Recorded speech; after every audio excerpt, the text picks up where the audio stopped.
En Apocalipsis 7, verso 9, leemos lo siguiente: Después de esto miré, y aquí una gran multitud de todas las naciones y razas y pueblos y lenguas, y nadie podía contar su número. Están de pie delante del trono y en la presencia del Cordero, vestidos con vestiduras blancas y llevando palmas en sus manos. La Biblia habla de la salvación de una gran multitud que ningún hombre puede contar. Por lo tanto, podríamos concluir que Dios envía a los hombres al infierno de mala gana. No le agrada la muerte de los impíos. ¿Por qué lo hace entonces? Lo hace porque es lo correcto. Cuando pensamos en los decretos de Dios, particularmente en el decreto de la elección y de la reprobación, surgen muchas dudas. ¿Por qué Dios escoge a algunos y no escoge a otros? ¿Por qué Dios eligió a tales y a los otros los pasó por alto? Bueno, lo primero que tenemos que decir es que los decretos de la elección y la reprobación no son simétricos. No tienen el mismo estatus, la misma importancia y el mismo impacto revelador. En primer lugar, tenemos que decir que el decreto de la elección es eficaz. El decreto de la preterición o de la reprobación no lo es. ¿Por qué digo esto? Porque hay un llamado eficaz a la santidad y a la fe en Cristo. No hay un llamado eficaz a la incredulidad y a la impiedad. La gracia de Dios obra a lo largo del canal de la elección, de manera invencible, de manera creativa, de manera redentora, de manera transformadora. Dios renueva, Dios santifica, Dios transforma.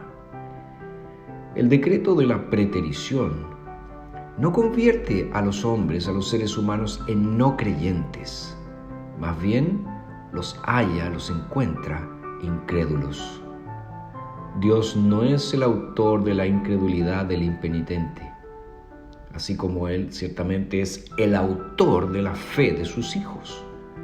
Por lo tanto, el decreto de la elección y el decreto de la reprobación no son simétricos en este punto. También tenemos que decir que los decretos no expresan de la misma forma la naturaleza de Dios. Ciertamente cada uno la expresa, pero no la expresan de la misma manera. El Dios del Antiguo Testamento es bastante reacio a condenar. Nos dice Isaías que el juicio es su obra extraña. Y en Oseas 11, verso 8, se nos dice: ¿cómo podré abandonarte, oh Efraín? Y en Ezequiel 33, 11 se nos dice que a Dios no le agrada la muerte de los impíos. En otras palabras, a Dios le encanta salvar a las personas. Él se siente satisfecho al salvar a las personas. Él se deleita en el perdón. Pero ojo, Dios no es dominado por sus sentimientos como nosotros. Dios va a condenar si es necesario. No lo hará con gusto. Él no tiene placer en eso. Por tanto, estos dos decretos de Dios, el de la elección y el de la reprobación, no contribuyen simétrica e igualmente a la imagen de Dios. Vemos a Dios realmente arrojándose con toda la plenitud de su ser para consumar ¿qué cosa? Su propósito de elección. Lo más importante de todos, de toda esta discusión, quiero decir, es que en el corazón de la soberanía de Dios se encuentra Jesucristo. Recordemos que toda autoridad en el cielo y en la tierra es de Jesucristo. El decreto de la elección, por así decirlo, tiene la forma de Cristo.